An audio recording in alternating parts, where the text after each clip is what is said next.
प्यारी बहनों, आज की कहानी ऐसी है कि जिसे सुनकर रूह की गहराइयों में लर्जा तारी हो जाएगा, दिल धड़कना भूल जाएगा और आंखों से बेइख्तियार आंसू रवां हो जाएंगे। ये एक ऐसे कसाई का लर्जा देने वाला किस्सा है जिसकी हवस ने इंसानियत के सारे पर्दे चाक कर दिए। इस दरिंदा सिफत ने अपनी दरिंदगी की इंतहा उस वक़्त की जब वो एक मासूम माँ के सामने उसके मासूम फूल जैसे बेटे को मौत के घाट उतार कर उसकी लाश ठंडे और गहरे दरिया की बेरहम लहरों में फेंक देता है।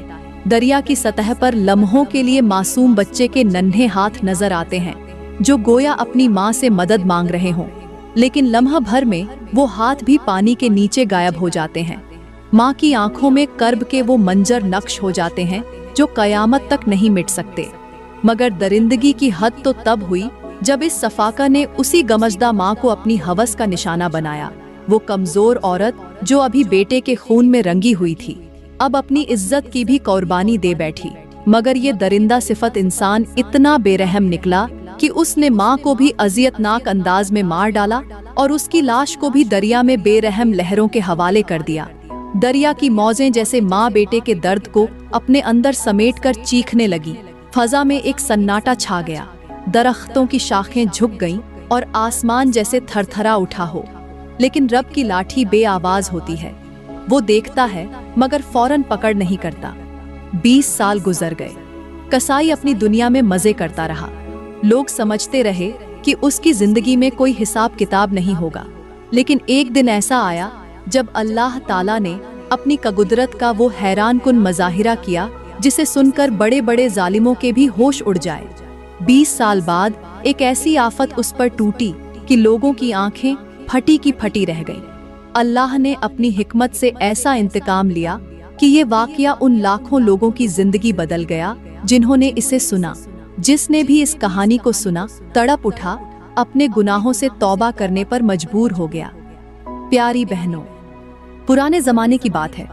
एक कसाई था जो रोजाना अपनी छुरी उठाकर जानवर ज़ब्ह करता, गोश्त काटता और बाजार में बेचकर अपना पेट पालता। शाम ढलते ही थकन से चूर बदन के साथ घर लौटता, नहाता और खून आलूदा कपड़ों को उतार कर सादा लिबास पहनता। जिंदगी के दिन यूं ही कट रहे थे, रोज वही मामूल, रोज वही का किस्सा। लेकिन उस दिन जैसे फजा में कोई अनजानी सी बेचैनी भर गई थी। हवा में एक अजीब सी सरगोशी गूंज रही थी। कसाई अपने कंधे पर छुरी लटकाए गलियों से गुजर रहा था। उसके कदमों के नीचे धूल उड़ रही थी। आसमान पर चांद धुंधले बादलों में छुपता जा रहा था। अचानक उसकी नजर एक पुराने गर्द आलूदा थैले पर पड़ी जो गली के किनारे पड़ा था। मगरिब की अजान हो चुकी थी। अंधेरा धीरे धीरे फैल रहा था। कसाई ने इर्द गिर्द नजरें दौड़ाईं। सुनसान गली में सन्नाटा तारी था।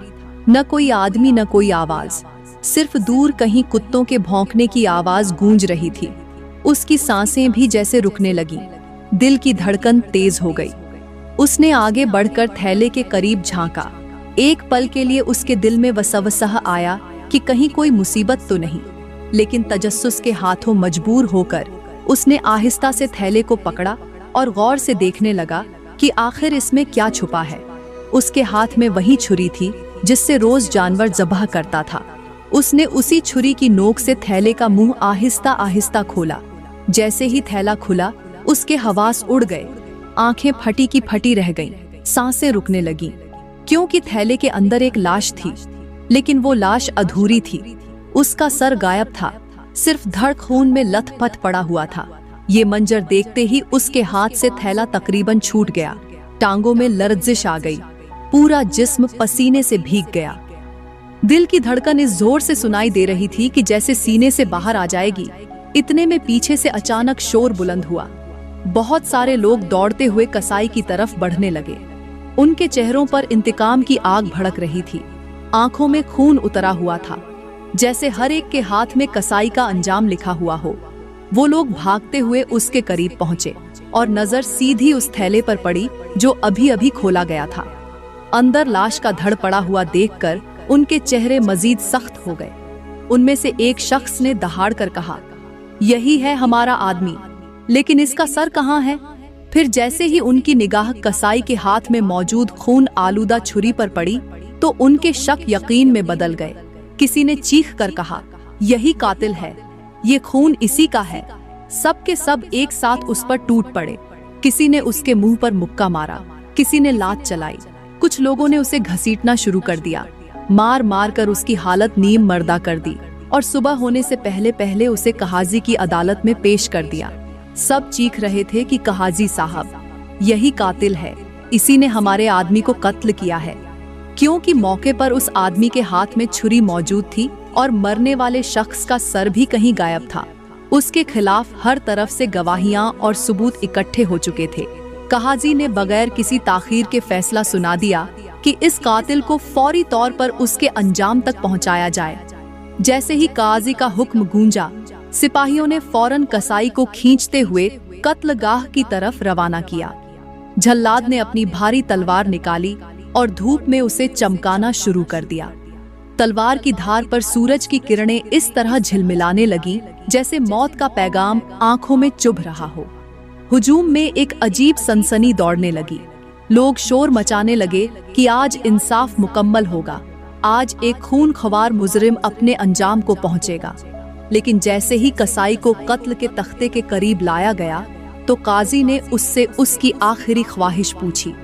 उसके खुश्क लबों पर कपकपाते अल्फाज उभरे। उसने कहा, मेरे भाइयों, मेरी आखिरी ख्वाहिश सिर्फ इतनी है कि मुझे लोगों को एक किस्सा सुनाने दी जाए। ये मेरी जिंदगी की वो कहानी है जिसमें एक अजीब राज छुपा हुआ है और ये कहानी दूसरों के लिए बहुत बड़ा सबक बन सकती है। कसाई की ये बात सुनकर पूरा मजमा एक लम्हे को साकित हो गया। हुजूम की चीखों पुकार अचानक खामोशी में बदल गई। हर आंख में हैरत थी, हर कान में तजस्सुस जाग उठा, क्योंकि मौके पर उस आदमी के हाथ में छुरी मौजूद थी और मरने वाले शख्स का सर भी कहीं गायब था। उसके खिलाफ हर तरफ से गवाहियां और सबूत इकट्ठे हो चुके थे। कहाजी ने बगैर किसी ताखीर के फैसला सुना दिया कि इस कातिल को फौरी तौर पर उसके अंजाम तक पहुंचाया जाए। जैसे ही कहाजी का हुक्म गूंजा, सिपाहियों ने फौरन कसाई को खींचते हुए कत्लगाह की तरफ रवाना किया। जल्लाद ने अपनी भारी तलवार निकाली और धूप में उसे चमकाना शुरू कर दिया। तलवार की धार पर सूरज की किरणें इस तरह झिलमिलाने लगीं जैसे मौत का पैगाम आंखों में चुभ रहा हो। हुजूम में एक अजीब सनसनी दौड़ने लगी। लोग शोर मचाने लगे कि आज इंसाफ मुकम्मल होगा, आज एक खूंखार मुजरिम अपने अंजाम को पहुंचेगा। लेकिन जैसे ही कसाई को कत्ल के तख्ते के करीब लाया गया तो काजी ने उससे उसकी आखिरी ख्वाहिश पूछी। उसके खुश्क लबों पर कपकपाते अल्फाज उभरे। उसने कहा, मेरे भाइयों, मेरी आखिरी ख्वाहिश सिर्फ इतनी है कि मुझे लोगों को एक कहानी सुनाने दी जाए। ये मेरी जिंदगी की वो कहानी है जिसमें एक अजीब राज छुपा हुआ है और ये कहानी दूसरों के लिए बहुत बड़ा सबक बन सकती है। कसाई की ये बात सुनकर पूरा मजमा एक लम्हे को साकित हो गया। हुजूम की चीखों पुकार अचानक खामोशी में बदल गई। हर आंख में हैरत थी, हर कान में तजस्सुस जाग उठा। काजी ने गहरी नजर से कातिल को देखा। उसकी आंखों में एक अजीब सी सख्ती और तजस्सुस का मिला जुला अक्स था और कहा, ठीक है, हम तुम्हें तुम्हारी कहानी सुनाने का मौका देते हैं, लेकिन याद रखो, तुम्हारे अल्फाज के बाद ये फैसला वापस नहीं होगा। ये सुनकर कसाई ने अपनी गर्दन सीधी की, पसीने से भीगा हुआ चेहरा आसमान की तरफ उठाया, गहरी और थरथराती हुई सांस ली और फिर धीमे लेकिन गहरे लहजे में अपनी जिंदगी की हैरान कून कहानी सुनाना शुरू की। वो कहने लगा, लोगों, अगर तुम मुझसे सच पूछते हो तो सुन लो, मैंने इस शख्स को कत्ल नहीं किया, इसका कातिल कोई और है, मैं इसका कातिल हरगिज नहीं हूँ। इतना कहकर उसकी आवाज भर्रा गई, मगर फिर उसने हिम्मत मुस्तमिया की और अपनी दास्तान का पहला वर्क पलटा। कसाई ने कहा, बहुत साल पहले मैं कसाई नहीं था, मैं एक कश्तीबान था। एक बहुत बड़े दरिया पर मेरी कश्ती चला करती थी। मैं दिन भर लोगों को दरिया के एक किनारे से दूसरे किनारे तक पहुंचाया करता था। मेरी जिंदगी का सुकून इसी पानी की रवानी में छुपा था। लेकिन एक दिन ऐसा आया जिसने मेरी पूरी जिंदगी को बदल कर रख दिया। उस दिन दो मुसाफिर, एक औरत और उसकी बेटी, मेरी कश्ती में सवार हुई।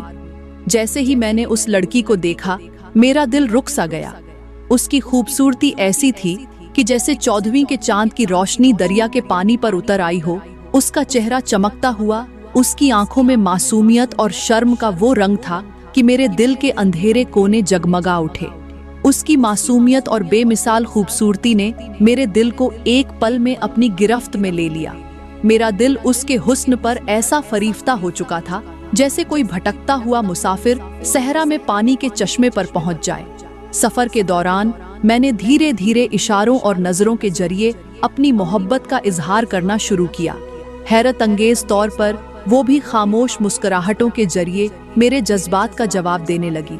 यूं देखते देखते हमारी निगाहों के बीच एक अनकही दुनिया बसने लगी। दिल के बंद कमरे में मोहब्बत का चिराग जल उठा और हम दोनों के दरमियान एक खामोश रिश्ता परवान चढ़ने लगा। फिर एक दिन उसने खुद हिम्मत करके मेरी तरफ देखा और नरम लहजे में कहा, मैं तुम्हारे पास निकाह के बगैर नहीं आ सकती। अगर तुम्हें सच्ची मोहब्बत है तो मेरे माँ बाप से मेरा रिश्ता मांगो। उसके ये अल्फाज मेरे कानों में जैसे खुशबू बनकर गूंजने लगे। मैं खुशी से फूला न समाया और फौरन उसके बाप के पास जा पहुंचा। दिल में उम्मीदों का समुंदर मौजज़न था, लेकिन जैसे ही मैंने उसके वालिद के सामने अपनी मोहब्बत और रिश्ते की दरख्वास्त रखी, उसका चेहरा सख्त हो गया, माथे पर तेवरियां नमूदार हो गईं और वो सर्द लहजे में बोला, मेरी बेटी निहायत खूबसूरत है, नेक है और इज्जतदार है। तुम न आलिम हो न साहिब हैसियत हो, तुम्हारे पास न माल है न कोई मकाम, तुम में बेशुमार खामियां हैं। मैं अपनी बेटी का हाथ तुम जैसे मामूली और गुमनाम आदमी के हाथ में कभी नहीं दे सकता। ये सुनकर मेरी उम्मीदों के सारे चिराग बुझ गए, जैसे किसी ने मेरे दिल को मुट्ठी में भींच कर कुचल दिया हो। मैं शिकस्ता दिल के साथ वापस लौट आया, मगर अंदर ही अंदर वो मोहब्बत की आग 2 साल तक सुलगती रही। हर दिन उसी हसरत में कटता कि शायद कभी किस्मत मुझे उसके करीब ले आएगी। फिर एक दिन मैं हस्बे मामूल कश्ती चला रहा था कि एक औरत अपने बच्चे के साथ सवार हुई। जैसे ही मैंने चेहरा देखा तो दिल की धड़कन रुक सी गई। वो वही लड़की थी जिसकी मोहब्बत में मैंने खुद को जला डाला था, जिसके इनकार के बाद 2 साल तक मैं रातों को जाग कर रोता रहा। आज अचानक मेरे सामने थी। उसे देखते ही दिल के जख्म हरे हो गए। अंदर का दर्द एक बार फिर आतिश फिशां की तरह फटने को तैयार था। मैंने खुद को संभालते हुए बातचीत शुरू करने की कोशिश की, मगर उसने नजरें नीची रखते हुए धीमी मगर पर असर आवाज में कहा, देखो, मैं अब किसी और की हो चुकी हूँ। मेरी शादी हो चुकी है, मेरा शौहर है और ये मेरा बेटा है। मैं अब किसी की अमानत हूँ और अमानत में खयानत नहीं कर सकती। इसलिए बेहतर है कि तुम मुझसे कोई बात न करो। उसकी बातों में ऐसी मजबूती और वफादारी थी कि मेरा दिल मजीद बिखर कर रह गया। मैंने बारहा उसे मुख्तलिफ अंदाज से मायल करने की कोशिश की, पुराने मोहब्बत भरे किस्से याद दिलाए, बीते हुए वादों का तज़किरा किया, जज्बाती जुमले कहे, लेकिन वो चुपचाप आंखें नीची किए एक पत्थर के बुत की मानिंद बैठी रही। उसके होठों से एक लफ्ज तक न निकला। उसकी खामोशी ने मेरे अंदर की बेबसी और हसरत को इंतहा तक पहुंचा दिया। उसके इनकार ने मेरे नब्ज में तूफान बर्पा कर दिया। मेरी आंखों में हवस के शोले भड़क उठे। मैंने गुस्से और दरिंदगी से कहा, मेरे करीब आओ, मुझे अपनी ख्वाहिश पूरी करने दो। वो कांपते हुए जिस्म के साथ सहम गई, लरजती आवाज में बोली, तुम अल्लाह से डरो, मैं किसी की अमानत हूँ, मैं ऐसा नहीं कर सकती। लेकिन उस लम्हे मेरे दिल पर दरिंदगी का ऐसा पर्दा छा चुका था कि न खौफे खुदा बाकी रहा, न इंसानियत का दर्द। मैंने उसके मासूम बच्चे को उसकी गोद से झपट लिया। नन्हा सा जिस्म मेरे हाथों में कांप रहा था। मैंने धमकी दी, अगर तुम ने मेरी ख्वाहिश पूरी न की तो मैं तुम्हारे बेटे को इसी दरिया की गहराई में फेंक दूंगा। वो तड़प उठी, आंखों से आंसुओं के दरिया बहने लगे, हाथ जोड़कर मेरे सामने गिड़गिड़ाई, सिसकियां भरते हुए रहम की भीख मांगने लगी। लेकिन मेरे दिल पर हैवानियत का इतना दुबेज पर्दा पड़ चुका था कि उसकी आह ओ बका भी मेरे अंदर की वहशत को मोम न कर सकी। मैंने उसकी चीखों पुकार और गिड़गिड़ाहट को नजरअंदाज करके उसके नन्हे मासूम बच्चे को सर के बल पानी में डुबो दिया। दरिया की ठंडी लहरें उस मासूम के छोटे से जिस्म को निगलने लगीं। माँ चीखती रही, दुहाई देती रही, दोनों हाथ जोड़कर बार बार अल्लाह और उसके रसूल का वासिता देती रही। उसकी सिसकियां फिजा में गूंजती रहीं, मगर मेरे दिल पर शैतानियत का ऐसा पर्दा पड़ चुका था कि जैसे रहम ओ मुरव्वत का कोई रास्ता ही न बचा हो। मैं अंधा हो चुका था। मैंने एक न सुनी और इसी दौरान मासूम बच्चा मेरे हाथों दम तोड़ गया। उसके मरने के बाद वो माँ तन्हा और बेसहारा रह गई, लेकिन मेरे अंदर का हैवान अब भी मुतमिन न हुआ। मैं दोबारा उसके करीब गया और कहा, अब भी मेरी बात मान जाओ। मगर वो मजलूम माँ कांपती हुई आवाज में बोली, तुम जो भी कर लो, मैं अपने रब का हुक्म कभी नहीं तोड़ सकती। मैं किसी की अमानत हूँ और अपनी पाकीज़गी पर आंच नहीं आने दूंगी। उसके अल्फाज सुनकर भी मेरे नफ्स की आग न बुझी। मैं मुसलसल कोशिश करता रहा, बहलाने, डराने, लालच देने, मगर वो लड़की जो अपना जिगर गोशा खो चुकी थी, अब भी रब के हुक्म पर डटी रही। उसके आंसू मुसलसल बहते रहे, सिसकियां फिजा में गूंजती रहीं। वो अपने मुर्दा बच्चे को गोद में लेकर आसमान की तरफ देखती रही और तड़पती रही। उसके जिस्म की कपकपाहट और झारो कतार रोना मेरे दिल में जरा भी रहम पैदा न कर सका। आखिरकार मैं दोबारा उसके लरसते वजूद के करीब गया। उसकी सिसकियों के दरमियान झुककर सर्द लहजे में कहा, चुप हो जा, जो मैं चाहता हूँ मुझे करने दे, वरना तुझे भी मार डालूंगा। वो कांपते होठों से बोली, मुझे मार दो, मगर मैं अपने रब का हुक्म नहीं तोड़ सकती। अपनी पाकीज़गी पर आंच नहीं आने दूंगी। मेरे बाद जो चाहो कर लेना। मैं अब पूरी तरह शैतान के कब्जे में आ चुका था। मेरी आंखों में दरिंदगी नाच रही थी। मेरे अंदर का हैवान पूरी शिद्दत से बेदार हो चुका था।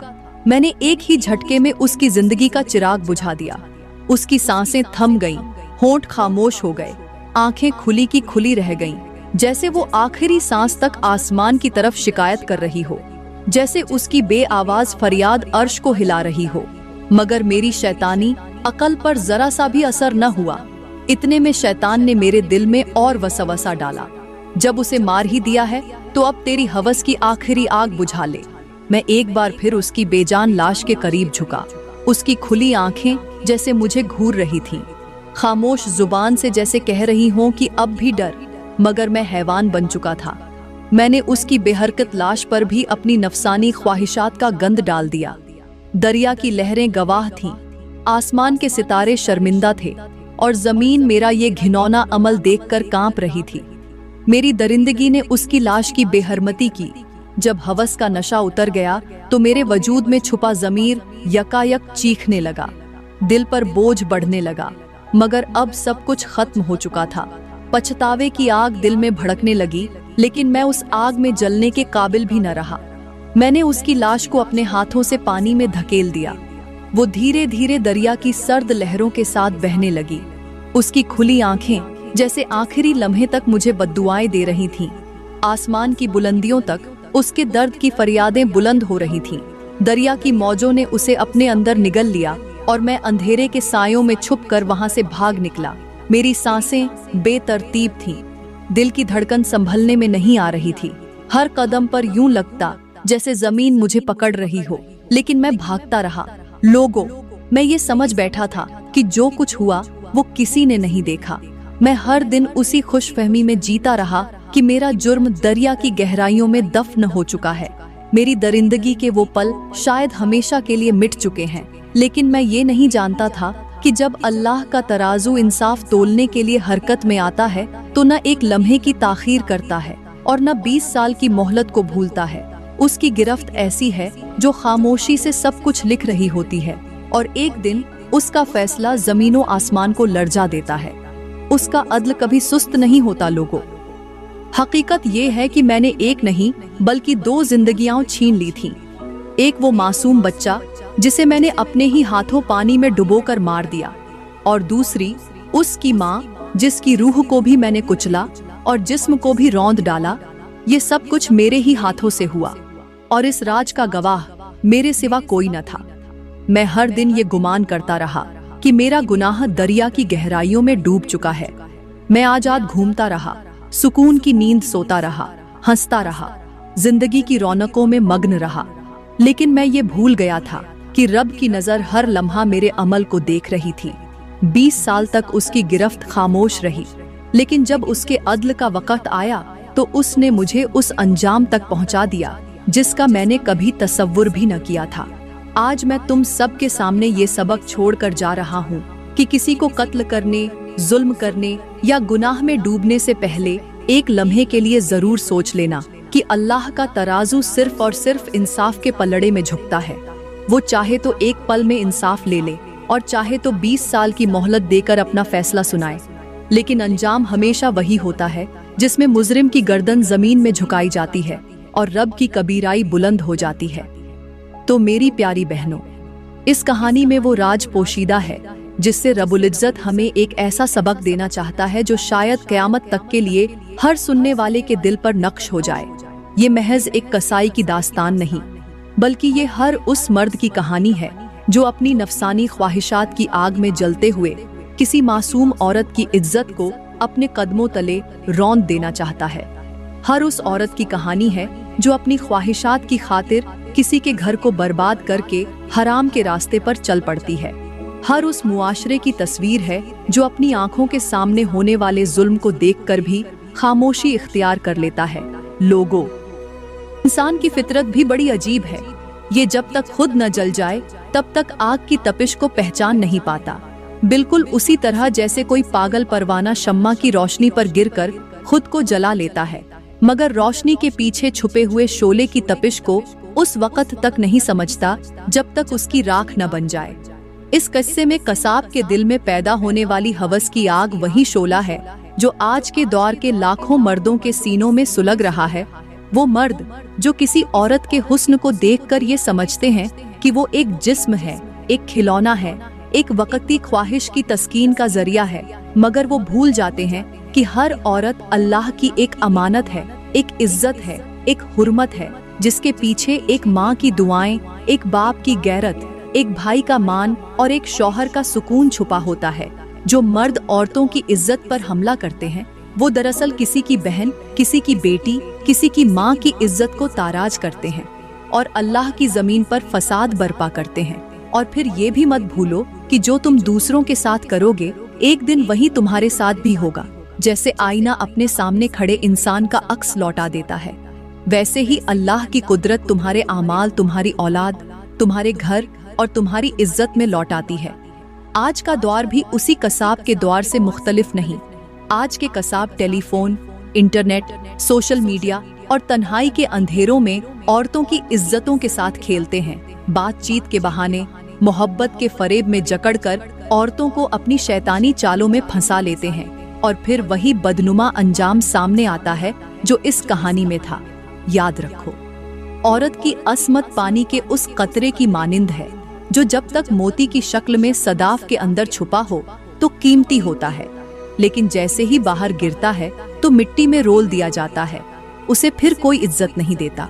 ऐसे मर्द इस मोती को मिट्टी में गिराकर अपनी मर्दानगी समझते हैं, मगर वो भूल जाते हैं कि रब की लाठी बेआवाज है।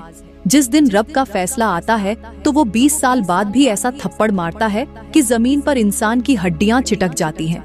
लोगों, अगर तुम्हें लगता है कि तुम्हारी दरिंदगी छुप जाएगी तो याद रखो, हर कतरा खून, हर आंसू, हर चीख, हर आह, हर सिसकी, हर बद्दुआ आसमान के दरबार में जाकर अपने हक में गवाही दे रही होती है।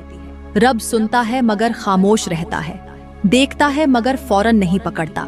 यहाँ तक कि मुजरिम समझता है कि अब मैं बच गया हूँ, लेकिन फिर अल्लाह ऐसे मुकाम पर उसे पकड़ता है जहाँ न कोई वकील बचा सकता है, न कोई सिफारिश, न दुनिया का कानून और न किसी बादशाह की ताकत। ये अंजाम उन मर्दों के लिए भी है जो औरतों की इज्जतों को नोचकर फख्र करते हैं, और उन औरतों के लिए भी जो दूसरों के घरों को बर्बाद करके अपनी ख्वाहिशात की तस्कीन करती हैं। उन लड़कियों के लिए भी जो अपनी हया को खुद बेच देती हैं, और उन औरतों के लिए भी जो अपने हुस्न की नुमाइश को अपनी कामयाबी समझती है। लोगों, ये दुनिया तुम्हें चंद लम्हों की खुशी दे सकती है, लेकिन रब का तराजू इन खुशियों को तबाह करके रख देता है। जब रब की गैरत हरकत में आती है तो दौलत खाक हो जाती है, हुस्न बीमारियों में बदल जाता है, इज्जत रुसवाई में डूब जाती है और नाम जिल्लत के घड़े में दफन हो जाता है। जैसे जमीन का जलजला अचानक आता है, वैसे ही अल्लाह का अजाब भी कभी इत्तिला नहीं देता। ये दुनिया सिर्फ एक बाजार है, यहाँ हर चीज की कीमत रखी गई है। जिसने हया बेची वो बेकीमत हुआ, जिसने जमीर बेचा वो मुर्दा हुआ।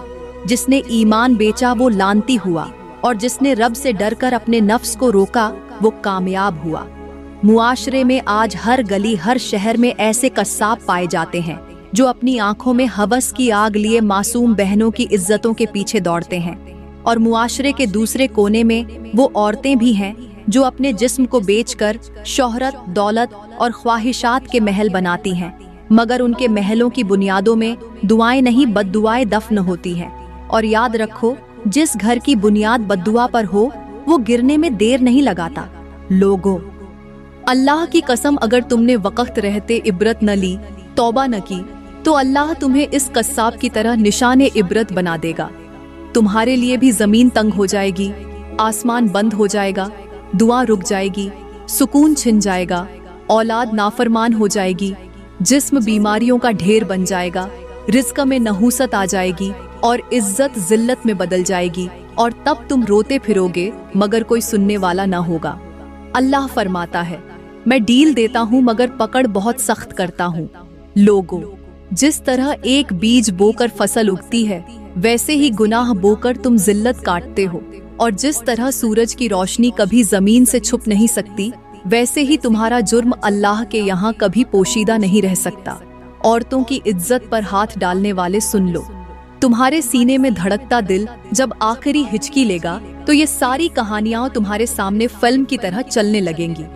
तुम्हारा जिस्म कब्र में गल रहा होगा और तुम्हारी रूह चीख चीख कर अपनी बदबख्ती को रो रही होगी। तब रब के फरिश्ते तुम्हें झटक कर उठाएंगे और कहेंगे, ये है वो जिसने हया का सौदा किया था, ये है वो जिसने इज्जतों को नोचा था, ये है वो जिसने दरिंदगी में अपनी मर्दानगी समझी थी। आज हिसाब का दिन है, आज तुझे तेरे आमाल का बदला दिया जाएगा। और ए औरतों की इज्जत बेचकर दौलत कमाने वालों, तुम्हारी खूबसूरती तुम्हारे लिए अजाब बनेगी। तुम्हारे जिस्म के वो हिस्से जो तुमने बेच दिए वो जहन्नम की आग में झुलसेंगे। हर वो निगाह जो तुम्हारे जिस्म पर पड़ी वो तुम्हारे खिलाफ गवाही देगी। हर वो गुनाह जो तुमने खुशबू, कपड़ों और अदाओं से करवाया वो तुम्हारे आमाल नामे को काला करेगा। और फिर अल्लाह की अदालत में तुम्हारी चीख व पुकार को कोई सुनने वाला नहीं होगा। लोगों, बच जाओ, संभल जाओ, तौबा कर लो। वक्त कम है, रब करीब है और उसकी पकड़ बहुत करीब है। न माल काम आएगा, न औलाद, न रिश्तेदार बचाएंगे, न कोई ताकत बचाएगा, तो सिर्फ तौबा, आंखों के आंसू, रात के सजदे और रब की रजा। ऐ लोगों, मत समझो कि ये किस्सा पुराने जमाने का है। नहीं, ये किस्सा आज भी हर घर में, हर मोबाइल में, हर दफ्तर में, हर बाजार में रोज बरोज दोहराया जा रहा है। फर्क सिर्फ इतना है कि वो कश्ती का दरिया था और ये ख्वाहिशात का दरिया है। वो हाथों की छुरी थी और ये दिल की हवस की छुरी है। वहाँ लाश दरिया में बही थी और यहाँ लाशें ज़मीर के कब्रिस्तान में दफन हैं। लेकिन याद रखो, अल्लाह के यहाँ हर लाश का हिसाब है, हर आंसू की गवाही है, हर सिसकी की किताब है और हर मजलूम की आह का बदला है। बस अकल वालों, होश वालों, संभल जाओ इससे पहले कि तुम्हारी मोहलत भी खत्म हो जाए और तुम्हारा नाम भी निशान ए इबरत बन जाए। प्यारे दोस्तों, अगर आज की कहानी आपको अच्छी लगी हो तो वीडियो को लाइक करें, कमेंट में अपनी राय का इजहार जरूर करें। मजीद वीडियोस के लिए हमारा YouTube चैनल सब्सक्राइब करें। शुक्रिया।